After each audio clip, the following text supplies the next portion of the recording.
Scott just made the point just now. It seems to be a lot more secure, not just.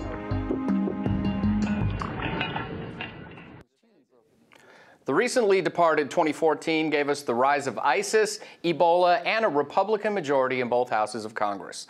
Only time will tell which of those three will ultimately prove to be most harmful to the Republic.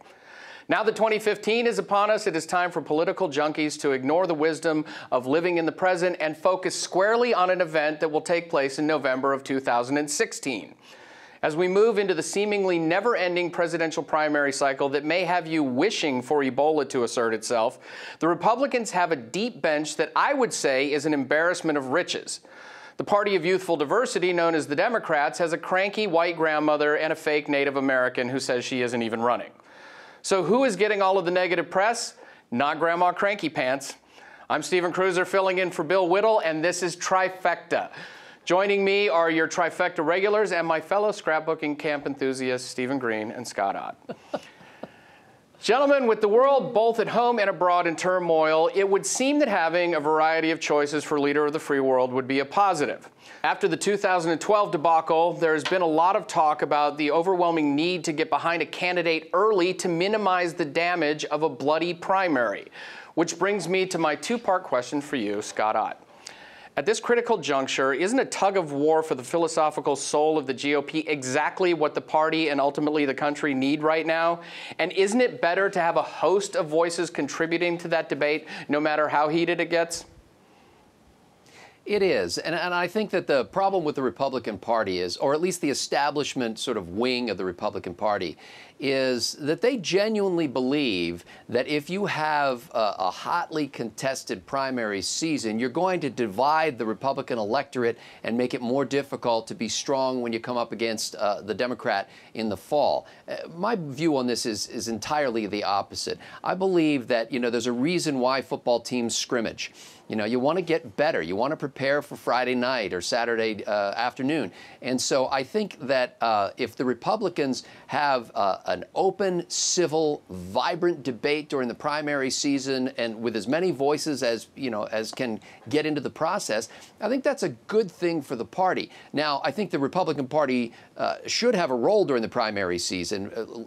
For most of the time, they should just shut up and let the primaries happen. But the one role that they should have is to be sort of the governor on the process, to be able to call out candidates who are playing dirty, who are being dishonest, who are bloodying other candidates, not debating them. And I think if we show ourselves to be the adults in the room who can have a civil debate, who can disagree without being nasty and vitriolic, I think then when the primary is over, we're much more willing to get behind the person who won fair and square. Yeah, in theory, the party's not supposed to play any favorites during the primaries, but we know that's not exactly what happens, don't we? Yeah. Now, the mainstream media and Republican oligarch are once again eerily in sync on the narrative, both busy telling us that this crowded field spells doom for the party's prospects in 2016. Steve Green, am I hopelessly optimistic as I continue my efforts to make the GOP voters who aren't political junkies realize that it's always bad when the media and the establishment are on the same page? And isn't the fact that this is still happening the best reason to take a swing at the establishment right now? Wow, did I just hear Stephen Kruiser claim to be hopelessly optimistic? That is a universe-shattering juxtaposition.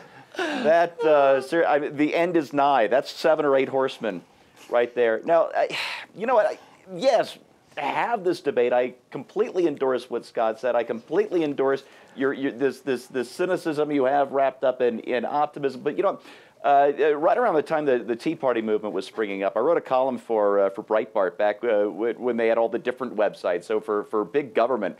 Saying that out here in the sticks, we really have two parties. We've got Republicans, we've got Democrats. We have real differences, but for the most part, day by day, we get along just fine.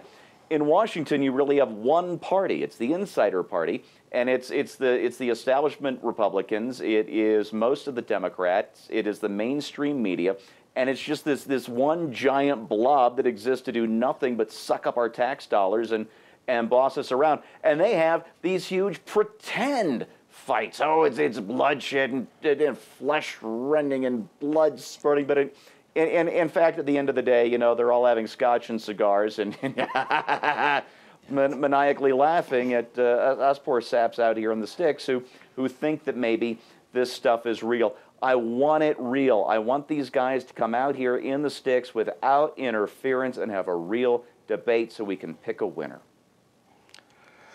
Yes, I am an optimist. I am Don Quixote and the RNC is my windmill, and that's how I'm going to die. You know, after Mitt Romney lost in 2012, the Republican Party did an investigation which it unfortunately called an autopsy, as if the party is supposed to remain dead forever after that. It blamed everything from changing demographics to phases of the moon and Jose Canseco's Twitter feed for the loss, but it didn't really take into account the fact that Mitt Romney was an awful candidate.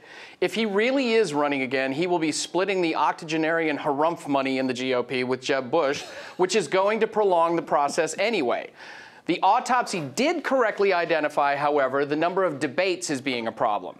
If the RNC limits the number of debates and finds moderators who won't make Republicans waste precious primary time talking about the social priorities of the Democrats, there is no reason a very worthy candidate can emerge without sustaining too much damage. Contrary to what the GOP establishment and mainstream media would have you believe, the party is in an excellent position to find someone to prevail over whichever old white lady the Party of Youth and Diversity eventually nominates. For Scott Ott and Stephen Green, I'm Stephen Kruiser. Thank you for watching.